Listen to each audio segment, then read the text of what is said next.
Well, good morning, my friend. Welcome to the Pastor's Podcast. It is Friday morning, June the 21st.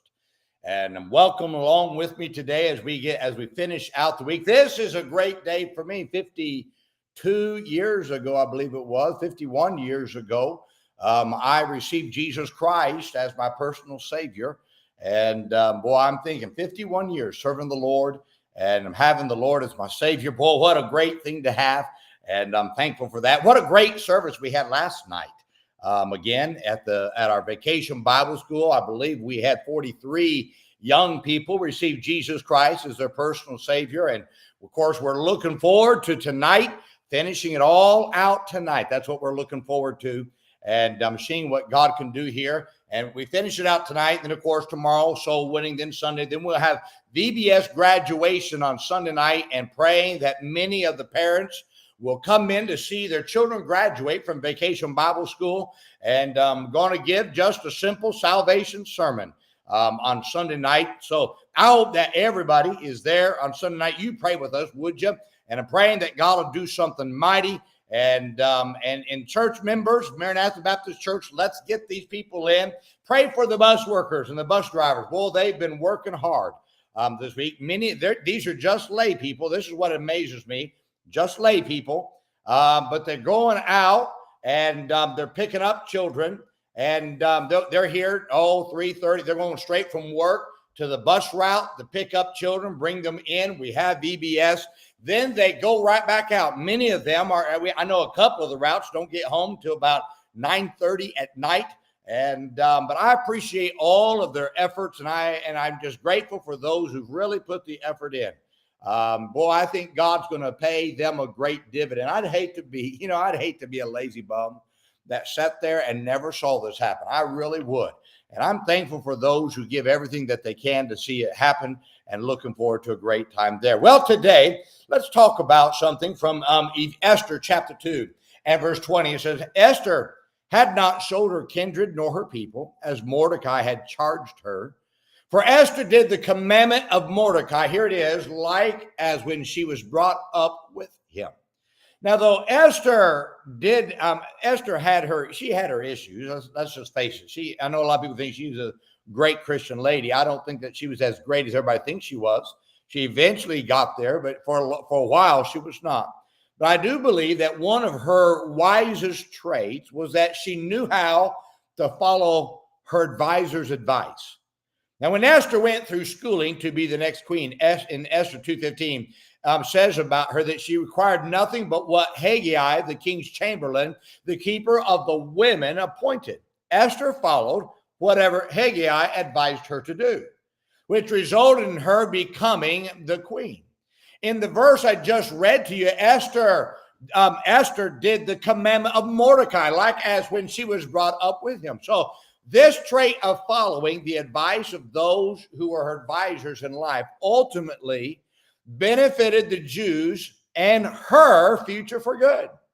Now, if someone was to ask me, what is the key, Brother Donnelly, to the success of what God has done through your ministry in both evangelism and in the pastorate?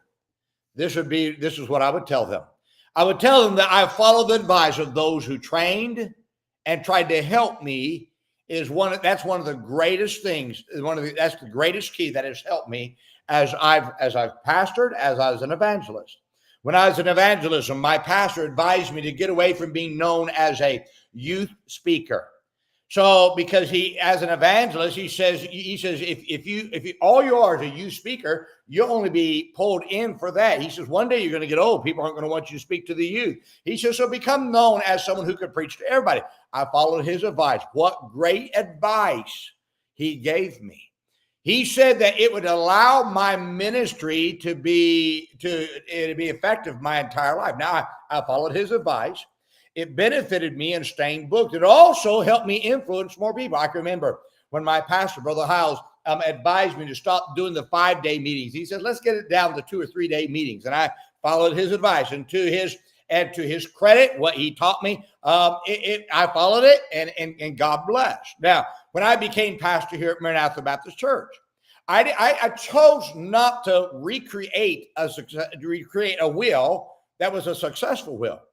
But what I did was I followed what made men from the past successful in building great churches for God. I served with and sat under the ministry of Dr. Jack Hyles for over a decade of my life, and I studied his methods. When I became pastor, instead of trying to prove him wrong, instead of trying to discredit him, I copied what he did, which has proven to be successful. I remember I received advice from Dr. Lee Roberson one time on building Sunday school, and I followed that advice to my benefit, to the benefit of hundreds who regularly attend the Maranatha Baptist Church. Now, I remember I asked I was asking Dr. Robertson about Sunday school, and he said Sunday school is for the adult.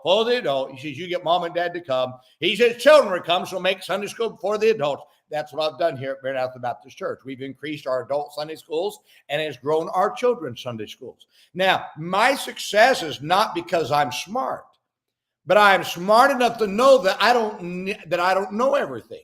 So I follow the examples and advice of those who've been successful. I received Dr. Roberson's advice, not directly on this one, but through my secretary, Mrs. O'Daniel. She happened to mention that Dr. Roberson did not believe in junior churches, that all the children went to the auditorium. Well, when I moved from our old gospel auditorium over here to our present auditorium, I closed down our 4th through 6th grade junior church, and I bring them into the auditorium. You know, that 4th through 6th grade crowd has grown tremendously as they've sat under my preaching. Now, I'm not saying I'm a great preacher. I am the pastor, but somehow it's grown. Now, the guy who is running it, great man. Now, if I said his name, everybody that would hear me say his name would say, yeah, great man. But let me tell you something. There's something about the advice of that old man, Dr. Roberson, following it that has truly helped me. And I've just decided I'm not going to be smarter than them. I'm just going to follow their examples because that's what's going to bring success. Now, if I could get you to do one thing that would help you to be successful in life or ministry, I would try to get you to take on the trait of copying the lives of those whom God has used mightily in the past. Follow their advice instead of trying to recreate a wheel. Listen to me. If the wheel works, why create? Why try to recreate it? If it's working, keep on using it. Too many are trying to recreate a wheel that works in the ministry. When the old paths of old-fashioned preaching, Sunday school, bus ministry, soul winning, separation, holy living, prayer, God's power, it all works, my friend. The wisest person in the ministry is the one who knows they're not smart enough to make a new way, but they're smart enough to follow those works that have worked in the past and keep on doing it. Now, don't worry about what people think about you about copying the patterns and examples of those who've been successful in life and in building great independent old paths Baptist churches. Let the fools mock and criticize, but let's just look at their works. They're killing their works. Their works, these men who try to, I'm a new type of fundamentalist. Well, yeah, you are. You keep on shrinking your ministry. I mean, it's smaller today than what it's been in a long time. And it's sad that it's that way. Now we can say we want to, but these guys that are doing this stuff, they're killing their ministries. What worked in the past will work today. Okay, so you don't like Brother Hyles, then follow Dr. Roberson. Okay, so you don't like Dr. Roberson, why don't you follow Dallas Billington? Okay, I don't like Dallas Billington, then follow Brother Hyles. Man, my good night. What is our problem? My friend, these men of the past, Tom Malone and Lester Roloff and Curtis Hudson and Jack Hyles and Dallas Billington, they all built great work, soul winning and Sunday school and old-fashioned preaching, reaching the lost. And they weren't afraid what everybody thought. They had a driving crowd, but they also had a great bus crowd. What are we worried about? Who are we trying to impress? I'm just trying to keep people out of hell. Now, the scriptures are full of people who followed the examples of someone before them, and they succeeded. The only ones who failed in the scriptures are those who tried to make their own way. Be smart enough. Follow the examples of those that you know that have worked. You're going to find that those examples of the past still work today. If you just decide, I'm going to work like they worked and I'm going to do what I can, because there's so many souls that are going to hell. Oh, my friend, we've got to try to do our best to reach these people for Jesus Christ. I hope this is a great help to you today. Now, let's remember this weekend. Be good to everyone. Everyone's having a tough